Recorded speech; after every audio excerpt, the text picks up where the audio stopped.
The negative headlines around Prince Andrew continue. This time, they're coming from the posthumous memoir by Virginia Giuffre, which is hitting bookshops right now. We'll discuss what is in the book on this episode of the BBC's daily news podcast, Newscast. And just a warning that we will be discussing some distressing content, and that Prince Andrew denies all the allegations against him. Hello, it's Adam in the Newscast studio, and over the last few episodes of Newscast, we've seen the mounting negative headlines about Prince Andrew. On Friday night, it was that statement from him saying he was going to relinquish nearly all his royal titles, although crucially not the prince bit of his royal title. Then over the weekend, there were those reports that in 2011, when that old photo from 2001 surfaced of him with Virginia Giuffre, he spoke to his police protection officer to get him to look into her background and what was going on. And now today, on Monday, the 20th of October, earlier than planned, Virginia Giuffre's posthumous autobiography has hit the bookshelves. So, looks like we'll be spending another episode of Newscast trying to work out what's going on here and look at the implications for Prince Andrew and for the royal family, and also to hear a bit more of Virginia Giuffre's story in her own words. So let's do that now, because here in the Newscast studio with me is our senior royal correspondent, Daniela Relph. Hello, Daniela. Hello, Adam. Busy day for you? Very much so. Busy weekend. And also welcome back, Victoria Derbyshire from Newsnight. Hello. Hi, Adam. How are you? Good, thanks. This weirdly feels sort of like we're about to do book group, because you've got Virginia Giuffre's book there. I have, yeah. And Victoria, just explain where we are kind of in the timeline of your day today. Okay, so it's 6:30 right now, and I've been reading this book for the past week. Obviously had to keep it under wraps because it's not supposed to be published worldwide until tomorrow. A few books were being sold in London yesterday. So I knew how absolutely harrowing it was. And the reason that I got it early is because on Newsnight, we're doing the UK broadcast exclusive with Virginia Giuffre's co-author, Amy Wallace. You will know that Virginia Giuffre took her own life about 6 months or so ago.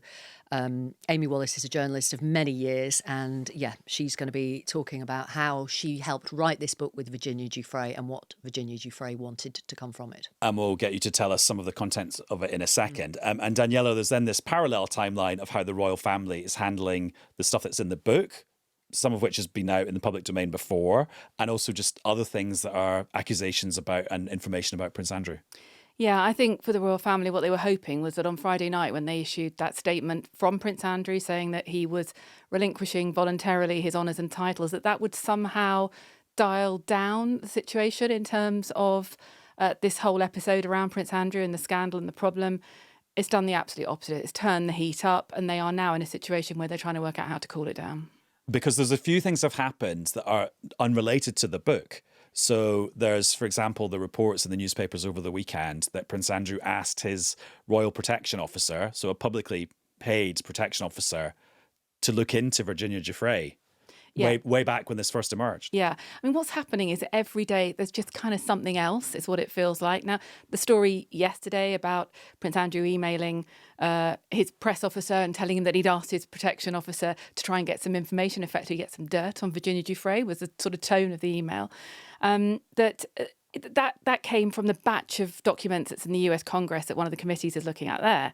But then you've had the book, you've had the announcement that he was relinquishing his title. So you've just had all these little bits that have kind of put together to create a bit of a crisis for the palace at the moment in terms of what they're doing. We've had this really interesting situation today, actually, where the King has been in Manchester visiting the site of the synagogue attack a couple of weeks ago, and people involved there and the emergency services.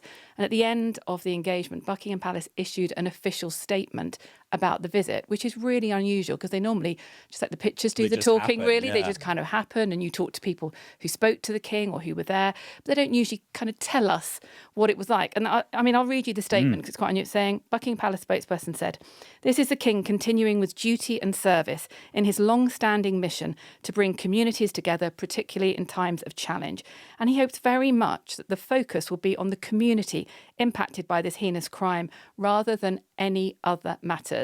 Any other matters means Prince Andrew, no question about it. So they are really trying to shift the emphasis here, but it's just really difficult for them. I mean, that's a classic example of royal speak, isn't it? Of trying to say something without saying something. Well, exactly. And the When we fact that they're saying anything is the something. Yeah, and actually when it first came in, we were all sort of picking it apart. Sort of, does that mean that? But actually we asked for some clarity, and they do mean they want the focus to be on their public work and not on the family problems. But good luck with that. That's not happening. Also, there's some big stuff that the King's doing this week, in addition to his visit today. Yeah, he's off on Wednesday night to Italy. He's going on a state visit to the Vatican. He's going to become the first monarch in 500 years to pray publicly with a pope since the Reformation. It is a very powerful, impactful visit for the King. You know, the palace are desperate that it does not get overshadowed by the Prince Andrew problem. But I think perhaps not overshadowed, but it will be in the mix still by Thursday, I'm sure of it.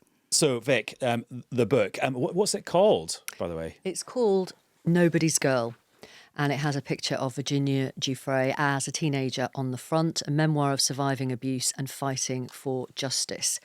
And it's about 400 pages long, and much of it we knew or we've read about in the past 10, 11, 15 years or so. But what it does, devastatingly, is bring it all together.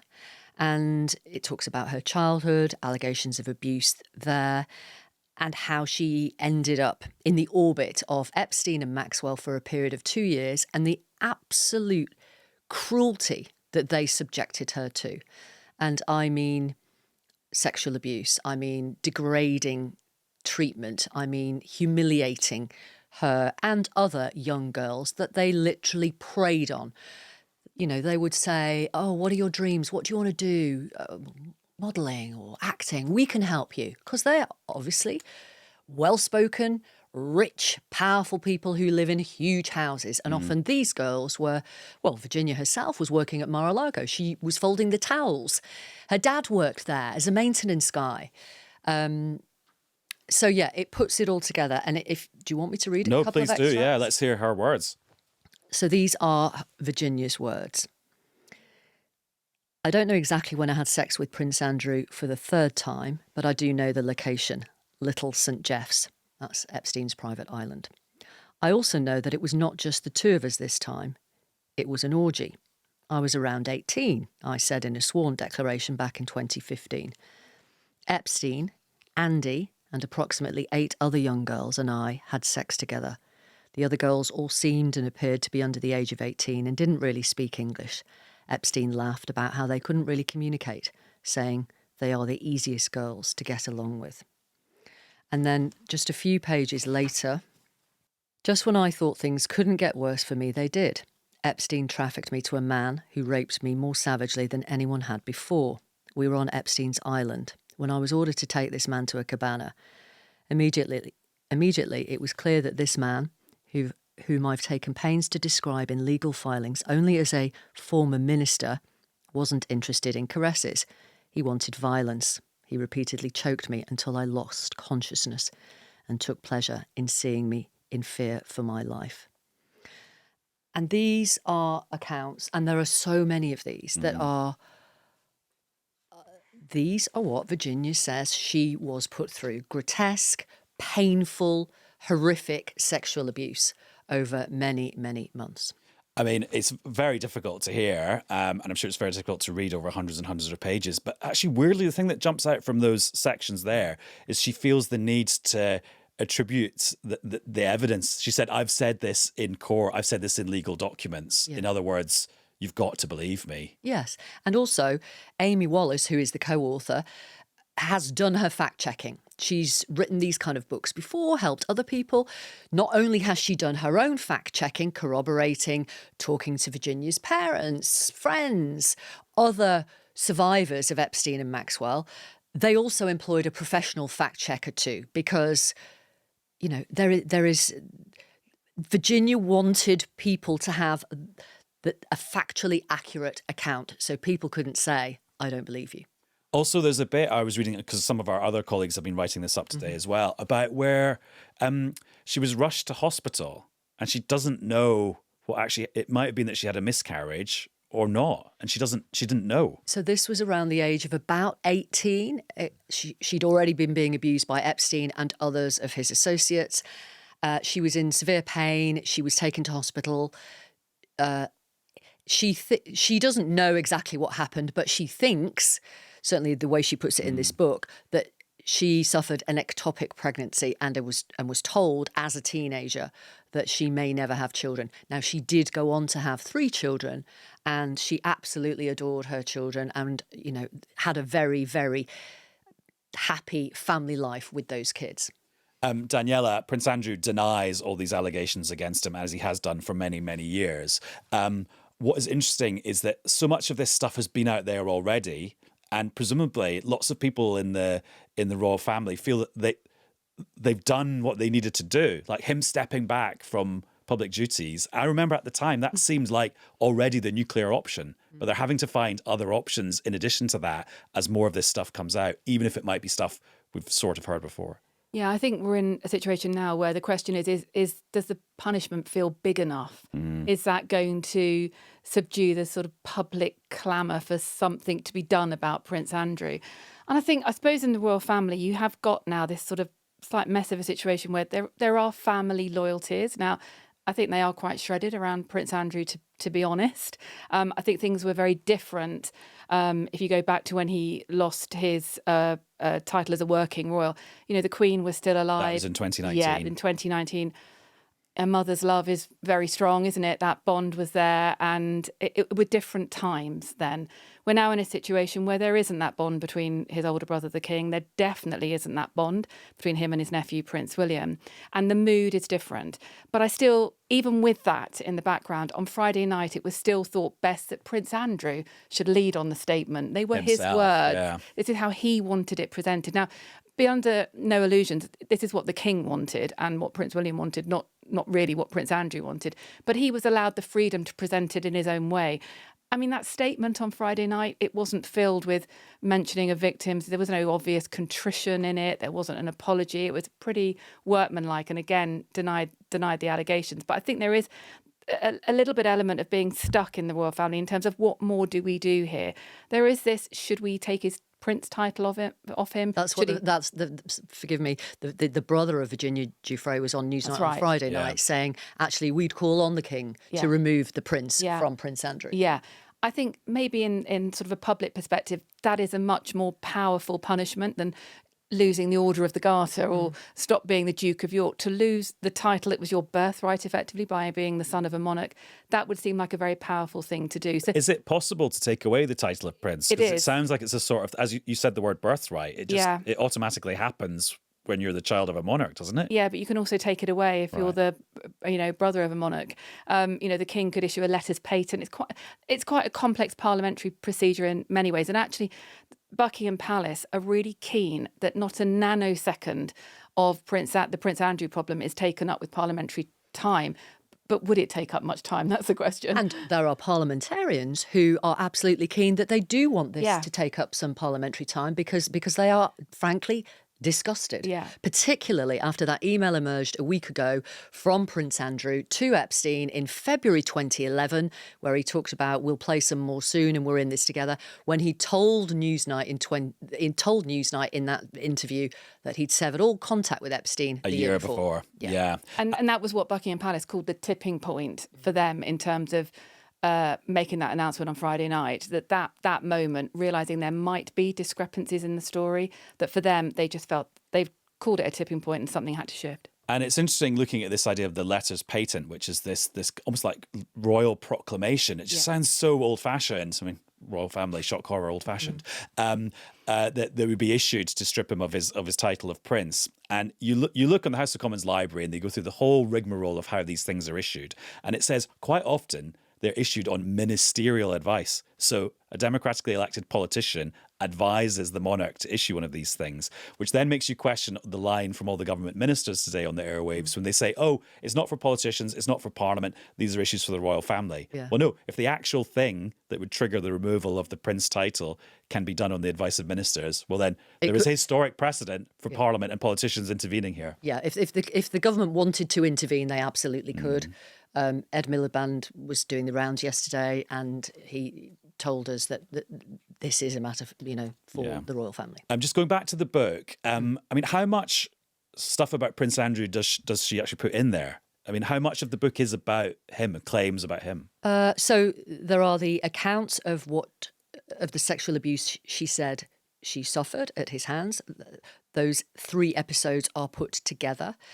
Then there are the subsequent things that have happened in the news since, the photograph, the Newsnight interview, the financial settlement. She doesn't tell us in the book that what the figure is because it was confidential. It was reported it was 12 million.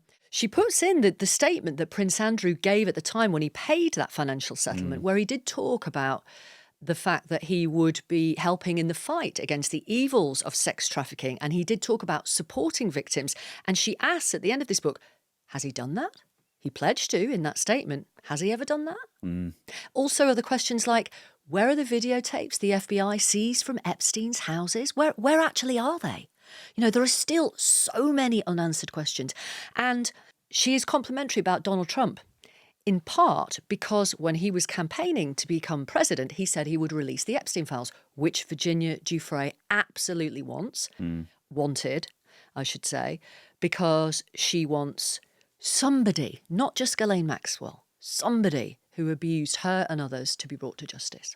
And it's worth reminding ourselves about the settlement that Prince Andrew reached with Virginia Giuffre when she was alive in 2022. I mean, he didn't acknowledge any guilt. That was just almost like a transaction between the two of them, mediated through lawyers and a court. You must wonder if he thought at that point that would close all this down, because lots of those settlements involve you signing a thing saying, I'll never talk about this. Yeah, 100%. Are we surprised that this book even exists? Well, to add, so in the book, she says for a year, she agreed not to talk about any of the allegations, which was the Platinum Jubilee Yeah, that's year. right, yeah. So for a year, she was quiet. But clearly, had there been any arrangement whereby she could never discuss this, I mean, that would have been an outrage. Yeah. You know, I don't think there would have been much sympathy if that had emerged at all. I think there is a question through all of this about Prince Andrew's judgment on some of the smaller matters as well as the big one. I think he thought the Newsnight interview would perhaps shut things down. Oh, no, it didn't. I think he thought perhaps the settlement would shut things down. Oh, no, it hasn't. I think he thought on Friday night, I'm going to issue the statement to say I've given up my honours and titles, and that will call things off. No, it hasn't. So, he has a history of perhaps not reading the room correctly. And going back to where we started, this information is coming from lots of places other than this book that's coming out this week, because there's just court documents by the thousand and American congressional committees looking into it. I'm just thinking about all the sources we've had of news stories related to this. There's a just huge treasure trove, presumably of further things that could come out for the rest of time. Well, sorry, Daniela. No, go on. Yeah, no, I mean, this is the absolute massive problem for the royal family, isn't it? And for Buckingham Palace. What else is out there? What don't we know? What could emerge? Where's it coming from? Who's saying it? I mean, they just don't really know what's ahead. And that is a really nervous position to be in for the royal household. The House of Representatives Oversight Committee, which earlier this year released stuff about Mandelson and Epstein's friendship. Book, the birthday book, exactly. They have obviously released that stuff. There's pressure from Democrats and Republicans to release the whole Epstein files. There's government shutdown at the moment. So will that happen when they're back, up and running again?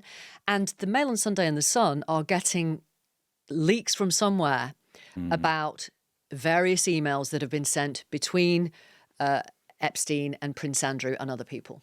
But also, back to the Prince Andrew's judgment.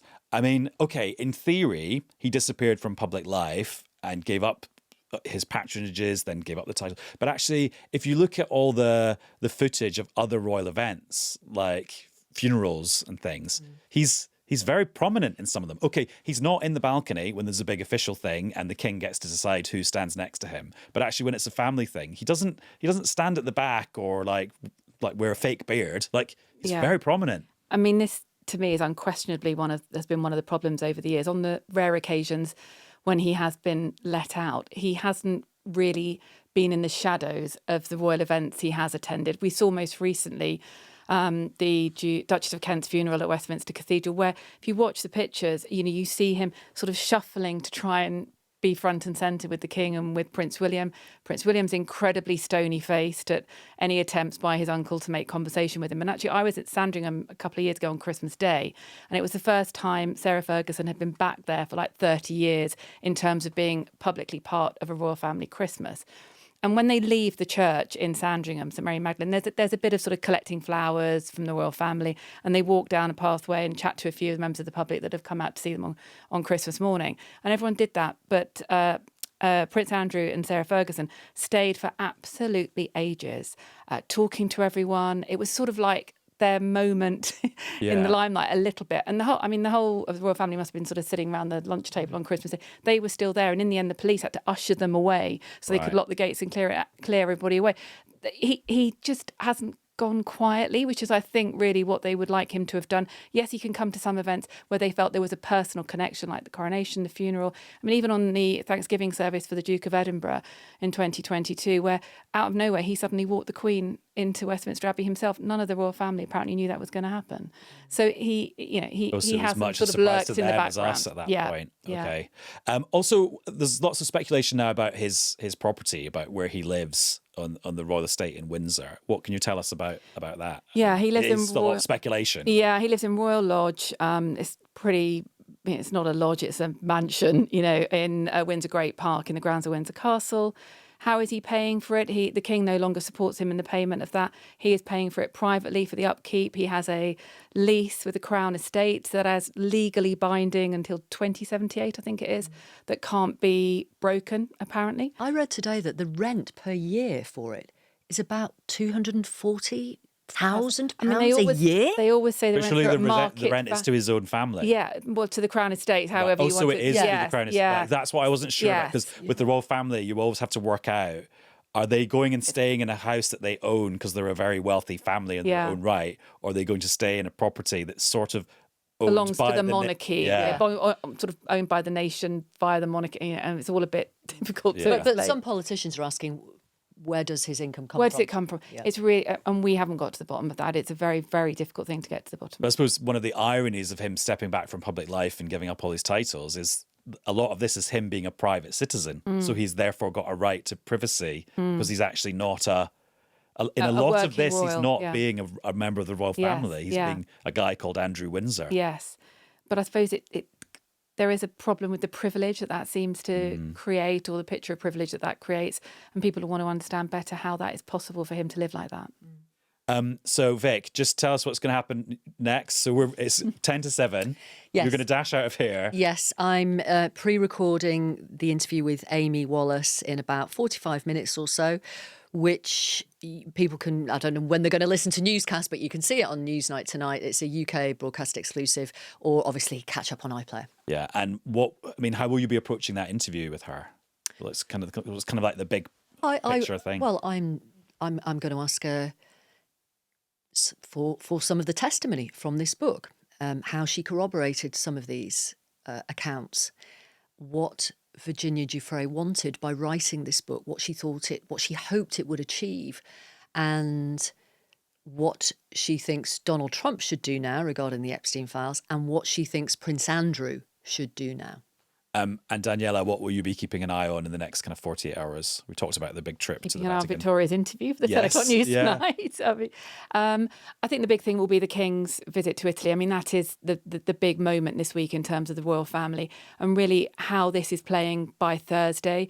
Will the King get a clear run on that moment with the Pope, which is what he wanted, a moment of personal significance to him, we're told, or will this still be part of that story? And then I'm just thinking, where does the political pressure mount? Because, okay, the people we've been hearing from today are people like Rachel Maskell, the former Labour MP in York, who lost the whip, the SNP.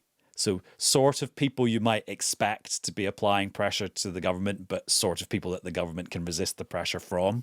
And I'm just not sure where... Well, it depends what else happens. Yeah. I mean, another email emerges, you just don't know. And then all the stuff that's going to come out in the end from that oversight committee in the US.